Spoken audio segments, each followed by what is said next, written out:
time for some more nightmare fuel. For our final episode today, I'm joined by Hillary Holmes, Olo's Senior Manager of Partnerships. And thank you for being here, Hillary. I understand you have a very strong restaurant background, so I can't wait to get into it. Let's hear about your backstory first. Thanks, Ray. I spent 20 years working in restaurants prior to moving to technology. I started behind the scenes in the kitchen. Like my first job, I was a fry cook, and I probably should not have been. I was good at it, but I was way too young. From there, moved into the front of house. I worked with some mega brands like Hard Rock International and the Darden Corporation, but I've also worked in the SMB or 10 to 15 unit space, helping build and grow those brands. So everything from a dishwasher and a line cook to a multi-unit regional director of operations. If something happens inside the four walls or outside the four walls of a restaurant, I've probably done it. Got it. That's an incredible story. I mean, the progression and growth. It also you and I are going to riff a lot because like I had a similar, started as like I was doing like bussing and fry cooking and stuff. So I wanted to ask you, tell me your worst like fry cook burn. So there's actually one, it wasn't even necessarily fry cook, but where my fryers were set up at one of the restaurants, we had a hot rack that would sometimes come across the line. And for a small period, I had a perfect little like cross from that thing coming around and hitting and just like, I was like, awesome. I now have a tattoo I didn't want. Oh no. All right. It's I want totally. to see if it's still there. Oh, that's amazing. Okay, well, really quick, so it just got me thinking. I was a fry cook at one point. You know the filter machine? It Yes. basically so apparently you're not supposed to wear shorts or sandals in a kitchen. I was No. doing that at like 14, not smart, filtering this fryer, 350-degree lava oil basically, and the machine somehow got kicked and the oil like fell out. Like it was like the hose. It started spraying my leg like second-degree burns. I don't know. I learned a valuable lesson that day. So long pants for the win. In long Yeah. pants, and no plastic. I've seen people decide that they want to like scoop the remnants from that machine into like a plastic garbage can and just like melt it. I'm like, It why just would, why melts. would you do that? I've seen those holes, the melting holes in a trash can. It's like, who Mhm. knew that that would even be a thing? So, all Oh right, no. I'm going to get into the first story. Let's go. I want to see your reactions to this stuff. So, story number one, it was the soft opening at my first real restaurant job. And just side note, soft opening, as you know, you have like, it's like your pre-opening. It's like you're kind of like a dress rehearsal. You got friends and family. They're going to try the food. Everybody's in their roles, right? Okay. The executive chef had a Michelin star, and the sous chef had a lot of experience. Myself and other line cooks had no experience, just fast food. So the day starts, and we are getting orders. And I was told to make the hand cut fries with no training. So I grabbed a big handful straight from a soaking water and into the fryer. You and Ooh. I know what's going to happen here. So obviously the fryer overflowed and the entire line was trashed about 20 minutes into service. Worst day of my life. Oh, and I mean, I understand, like, I built some muscles in my shoulder cutting fries for hand cut fries. It always Yes. worked to get somebody taller with more momentum, but to just water into the fryer, I feel like that was a burn story. There was that massive amount of water, oil, Yeah, chaos. oil and water don't mix when it's cold. So imagine when it's hot, right? It just like it's like an explosion everywhere. Oh, It's crazy. I hope their ansel Oh, didn't go off. That'd be all worse. oh, those systems. I mean, you have to shut the whole place down for well, Yeah. you have to get re-inspected. That's a nightmare for a And it's a restaurant cleanup operator. disaster. Yeah, like money out the door, right? Yeah. Okay.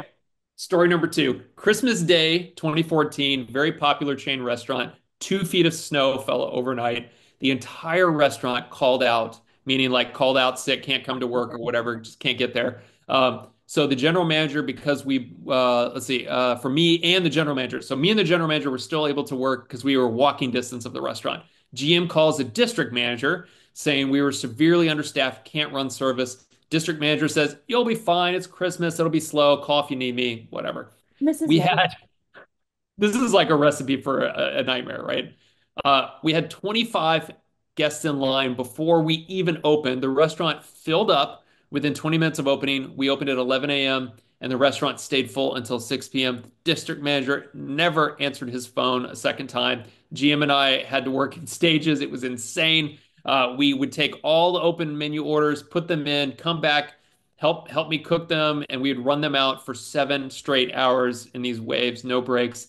That day ended up being my last shift there, as I was offered a job by a restaurant owner who happened to be eating in the restaurant that day and heard I was running the entire kitchen by myself. Horror story with a happy ending, I guess. Second job helped me and the kitchen manager, or helped me land the kitchen manager job I have now. I feel like Christmas is never slow, especially if you're in a place that it's gonna sound terrible to say. If you're a place that serves alcohol, everybody's like, okay, we opened Christmas presents with our kids. Now we need a break. And they all run out for it. Or they cooked like crazy for Christmas Eve and they all want to go eat somewhere for Christmas Day. Exactly. Every restaurant I've ever worked in that was open Christmas Day was always packed. Always. Yes, because you're right. It's a scarcity thing. It's like there's all these people with time on their hands. They're not working like they normally would on those days or whatever, or they're like, all right, we're hungry and we're done. We're done cooking ourselves. We're done like with the roast or whatever it is. We had the Christmas Eve thing. Yeah, We made the big Christmas breakfast and we opened all the presents and our kids are too loud and we just need to get away from all the noise for a minute. And they go out and they want to grab that drink or they want to grab the food, but they're not doing the work again. Their kitchen is yeah, probably still messy from the day before. They don't want to cook again. Always, yeah. always. I've done that. Or just not prepared the team for the right like in times on Christmas Day. So like the first Mm, hour and a half are just madness until you finally get the people there. But to have two totally. people all day for 7 hours, that's a lot. That's a literal nightmare that I think that I've had where it's like you can't catch up no matter what you do. You're overwhelmed. Like it's taking forever to get the food out. It's taking forever to, I mean, it sounds like they just did the best they could. I mean, that's an amazing story and with a happy ending. So, I mean, good for Bandit. them. Okay. Okay. Here we go. Story number three. So this one's a quick one. 20 top birthday party dinner for a 16-year-old and her friends.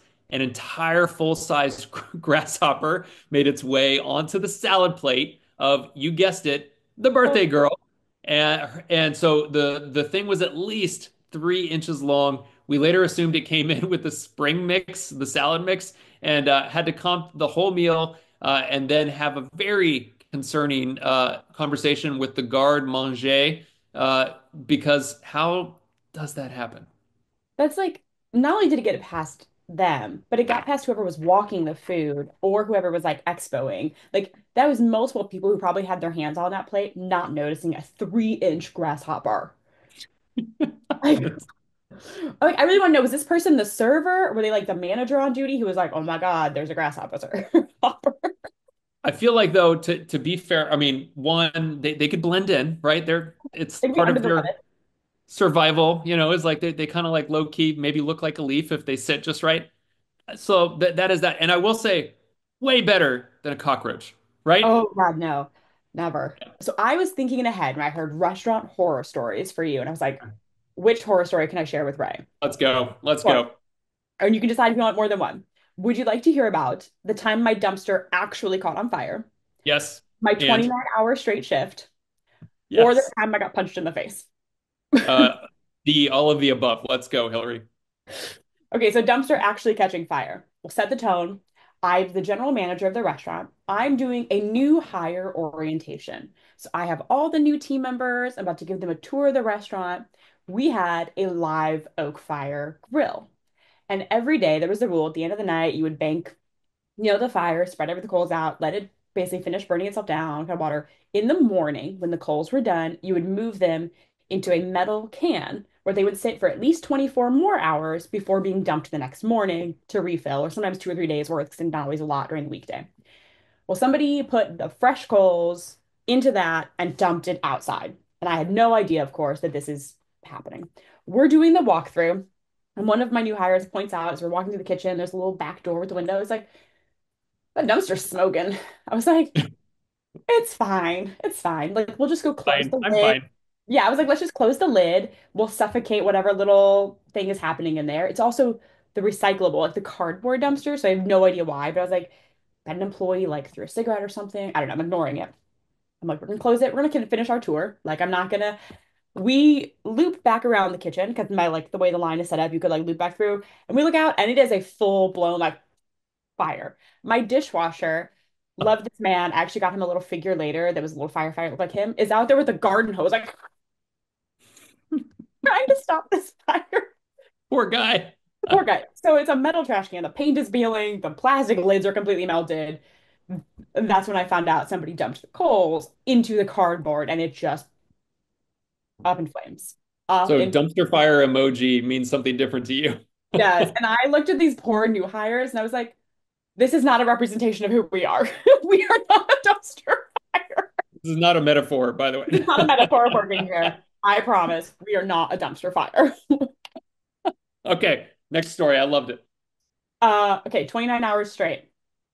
I shouldn't say where I was working. I was working at a place on New Year's Eve that hosts a very large, very, very large New Year's Eve party. About 50,000 people total. It's a big street party. We close everything down. We sell big tickets.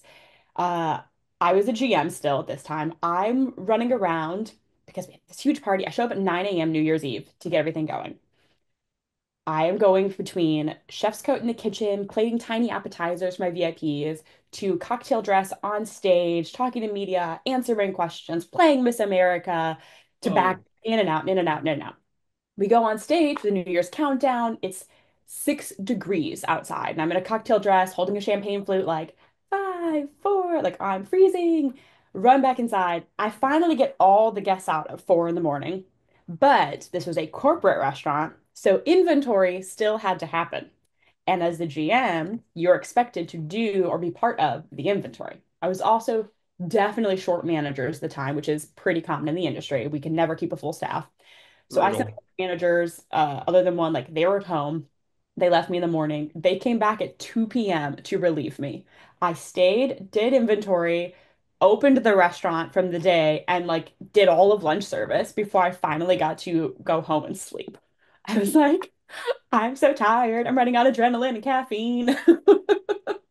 I mean, that's like doctor level, like multi-day stuff. That's crazy, Hillary. Like 9 a.m. that's, until yeah, 2 p.m. the yeah. I next mean, day. but look, you were thinking like an owner and you did what you needed to do. We talked like in our last session of like the show must go on. Like you just kind of do the needful. I was But like, that's it's got crazy. to be done. Like, we can't not do this.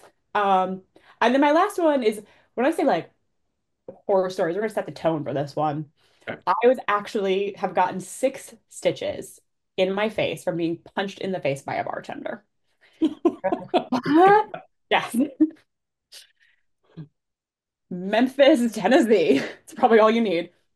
Beale Street, Memphis, Tennessee. I'm getting like vibes of the song already, you know, like St. Patrick's Day. I am expoing in the kitchen. Staff is coming in for the PM, so we're getting ready to do pre-shift. And one of my bartenders shows up, and something's definitely off. Well, she's okay. like, I can't do this. I can't do this. I'm gonna change her name for the sake of her. We'll call her Marianne for today. I was like, Marianne, you've been working here for 4 years. You have done New Year's Eve parties. You've done St. Patrick's Day parties. You've done all this. Like, you're better than this. Like, you can handle this day. You're on the upstairs bar. It doesn't open for another hour. You have time to set up. You have time to do stuff. Why don't you just like go take 10 minutes and sit, wait at an employee lounge? Like just go sit on the couch. Like go hang out near my office, in the employee lounge. Like come back in 10 minutes. I'll clear this window and I will help you set up your bar upstairs if that's gonna like ease this tension you're feeling. Hmm. Comes back a few minutes later, purse over her shoulder. I was like, Marianne, you don't want to leave right now. If you walk out, you are walking out on your job. And I know that's not what you want. You've been, super committed. You don't want to leave. Well, she turns around like she's gonna walk away, and then zero warning just flips back around, punch to the face, and her splints out the front door.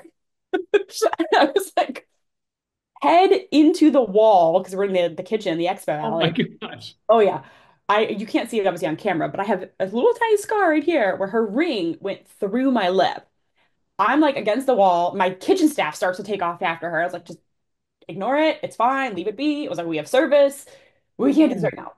So my other people are like, go, Hillary. Like, so I'm sitting in the office thinking I just like split my lip. I have no idea there's actually like a hole that needs stitches.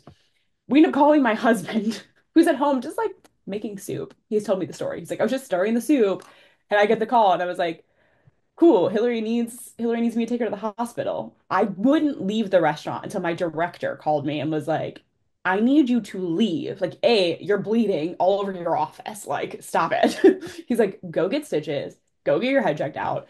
Definitely 6 stitches, two on the outside, two on my lip, and two in the inside to close this hole that her ring made in my face.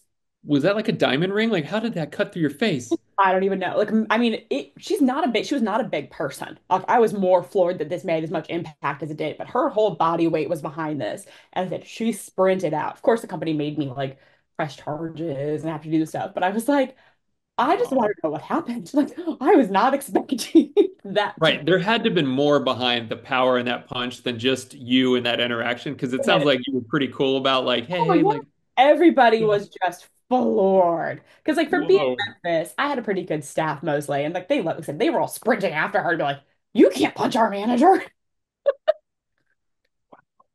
Nope, Well, I'm nope. glad you're all right, but dang, like next time I see you in person, I'm gonna be looking for the scars. You're Like like this that's teeny tiny little scar. I'll show it to you. crazy. Like, it's just tiny. But Yeah. that's probably, I think, the most insane, like, restaurant experience I've ever had was definitely the punch to the face. Never had it again, obviously. It was a one and done. And I'm thankful for that. Was there a candid camera anywhere? Like, come on.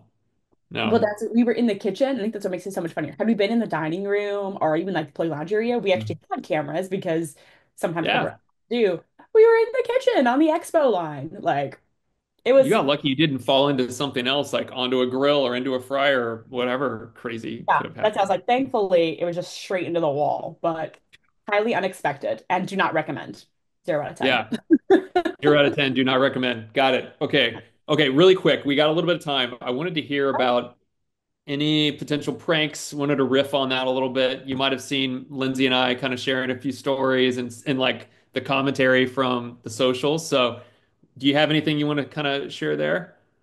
So I don't know if it's all restaurants, but for sure some of the corporate ones, whenever a team member was leaving for a positive reason, like they got a promotion, they were taking another spot, like when they left on a good term, on their last day of work, the team would proactively find ways to take whipped cream on a paper plate and like pie them. It didn't matter where. Like it could be in the middle of the restaurant in front of guests. But it was always like your last day of work. If you were the one, this happened to me at the one of these restaurants. I was being promoted and going to a different store. And I knew they were doing this. They always do. You're literally looking over your shoulder the whole shift, like trying to run away from people who are prepared to just constantly try to pie you in the face in the middle of the shift. Just like, see ya. Bye, Felicia. Smack right Like, in the. yeah, like we're so happy for you. It's a pie. And by the way, like that happened to me once, and you like breathe it in, and that's really fun for the next 6 hours Oh while yeah, you're trying to clear your sinuses. of the whipped cream. Can I think some other ones that people have done? Like we've done little stuff. I had a line cook who was notorious for taking off his gloves. And I was constantly like, stop it. Wear your gloves. So for an entire week, I made him wear hot pink gloves. I'm like, so this way, no matter where I am, I can see you with your gloves. And I was like, and I can see if you've taken them off because everybody was wearing like black or blue. And after that week, I never saw him without them. He was mortified that he had to wear pink gloves on the line. And it was like, not that like a deal. But it worked. And everybody, Hey, after that, anytime somebody was like they'd be like, she'll pull out the pink gloves, we're busting them out if you don't wear busting them. out pink That's yeah, gloves. I love And I it. mean, such a minor thing, but it made the whole line just die to see pink, or I think I had purple ones, but I couldn't Yeah, get the hot. Just to that's see these amazing. different colored gloves and be like, ha, you have to wear the pink gloves. That's so funny. So kind of like the pie thing, what used to happen in one of my restaurant phases was your last day at the end of the shift. Basically, they would put you into this like sink area, like standing sink area, and just dump honey, flour, and chocolate syrup all over you, and you'd have to walk Oh, out like the walk of bro. shame right out the building. It was And amazing. like, could you sneak out the back door or do you have to go out the front door covered in all of this? Some people, I think like it was probably 50-50 because like there's like I'm out. It's my last day. I don't care. But gosh, some people tried to escape and I think those people got it worse than Oh yeah. if you just Okay, if took you it, were you know. running from the pieing, it got worse. Oh yeah. Oh yeah. That's gosh, that's crazy. I was trying to think of I have a quick question for you.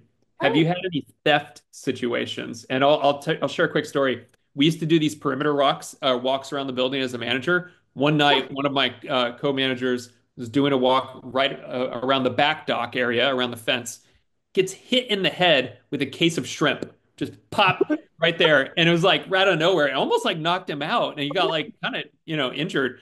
And lo and behold, there was unfortunately a cook was like just stealing like 50 pounds of shrimp just over the fence. There you go.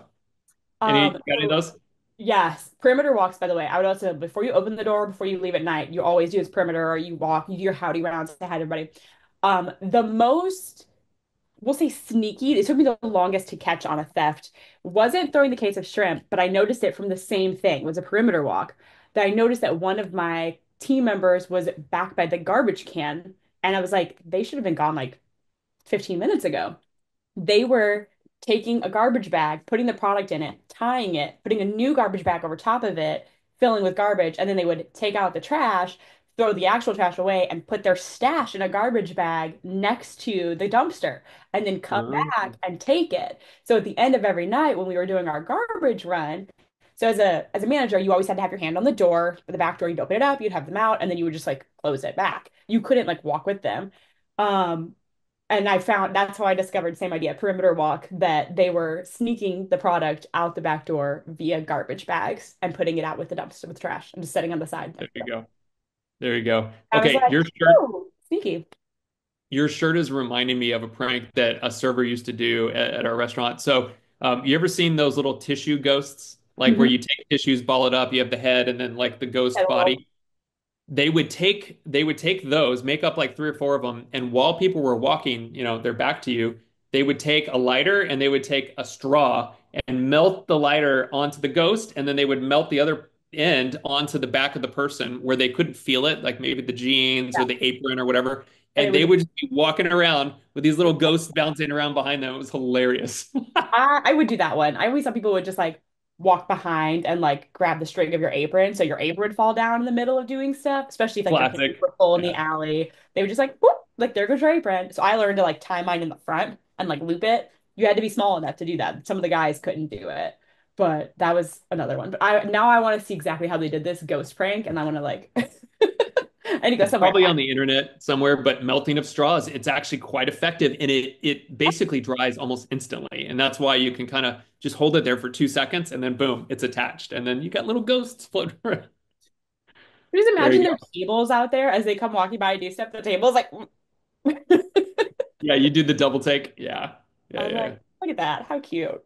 Look at that. Awesome. Awesome. Well, all right. Well, that's all for the Nightmare Fuel series. We hope these stories didn't frighten you too much.